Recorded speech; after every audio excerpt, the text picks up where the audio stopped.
There are exactly 4 phases between where you are right now and losing that stubborn belly fat over the next 12 weeks.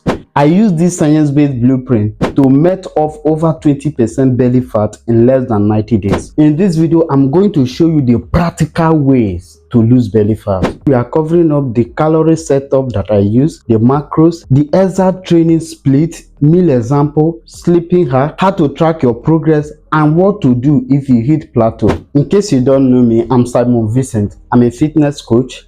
I've lost over 20% belly fat in less than 3 months. Now I'm helping others to lose their belly fat or body weight in general.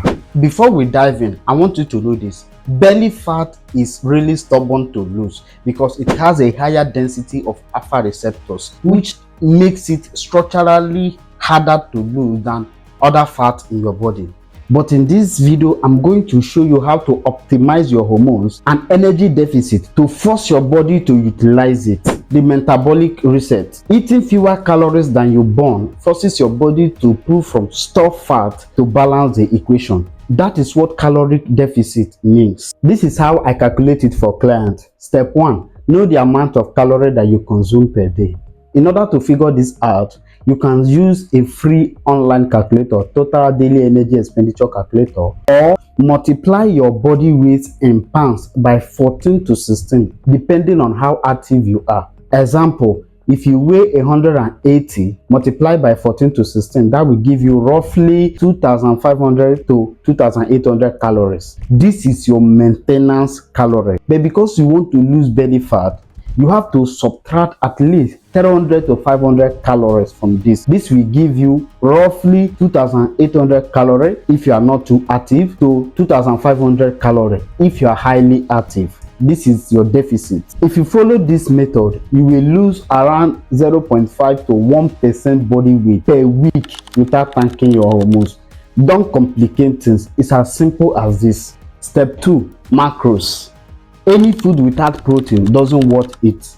Don't consume it. Prioritize protein. Eat at least 1.6 to 2.2 grams of protein per kilogram of body weight. You don't want to lose muscle while you are losing belly fat. For example, the same guy that weighs 180 pounds, which is roughly 82 kilograms, you need at least 130 to 180 grams of protein, depending on how active you are. This will preserve your muscle while you are in deficit. Then eat considerable amount of carb in order to fuel your lifts and HIIT sessions.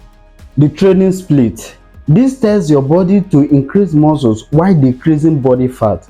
Building muscle helps your body to fight those belly fat receptors that we talked earlier. You build muscle by training it, and this is my favorite compound movement split. For upper body, bench press, overhead presses and deadlift. For lower body, squat, lunges and jumping squats. Do this at least 30 times per week.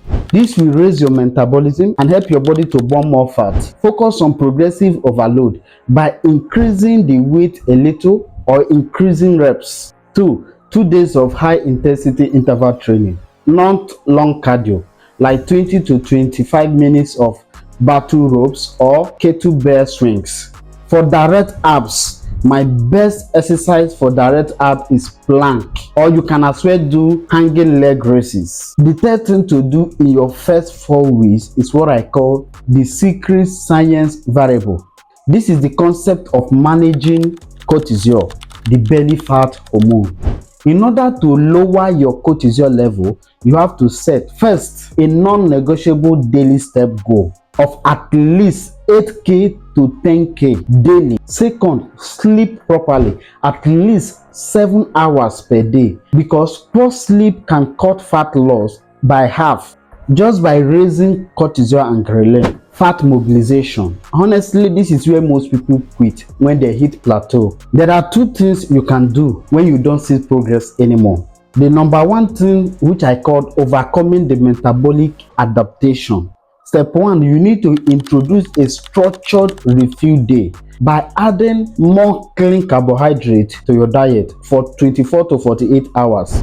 Add at least 10 to 15 grams of carb per meal. By eating more clean carbs, it will help your body to stimulate leptin production. Step 2, to overcome the metabolic adaptation is reassess calorie intake. In this case, you have to introduce a small reduction of 100 to 200 calories. Then increase the amount of protein and fiber intake just by 10%. The second thing under this phase is what I call using cardio escalation strategy. This implies the uses of cardio as a tool, not as punishment. Step 1, zone 2 cardio, low intensity steady state cardio. Zone 2 is a moderate intensity workout where your heart rate stay around 60 to 70% of your max. This will help you to be your aerobic base. It will improve your metabolic health and burn fat for fuel. This is how I tell clients to measure their zone 2. I use the heart rate max. You do it by subtracting your age from 220, then multiply it by 0.6 and 0.7. In order to track this, use a fitness watch or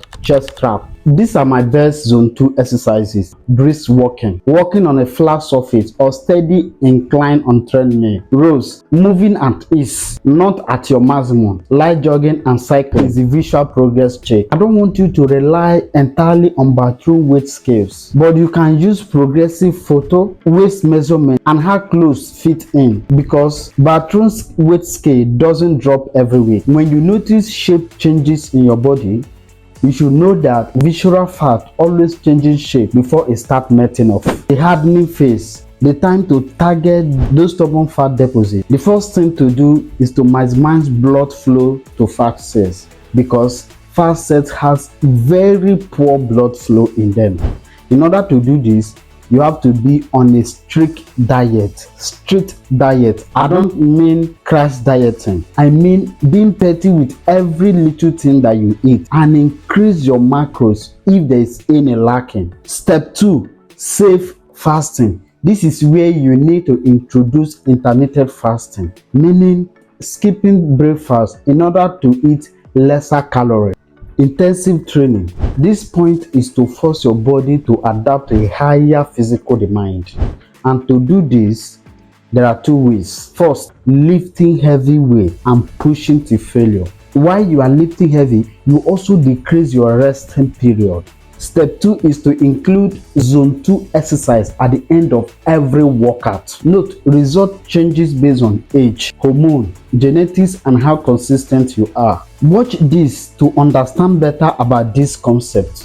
When you seem to be crashing out, increase your macros and calorie intake a bit, and also lower the density of your training sessions. Stay with me by subscribing so you'll be the first to see my next videos on exercises that burn belly fat, how to diet on lower budget, the concept of insulin and cortisol. Subscribe.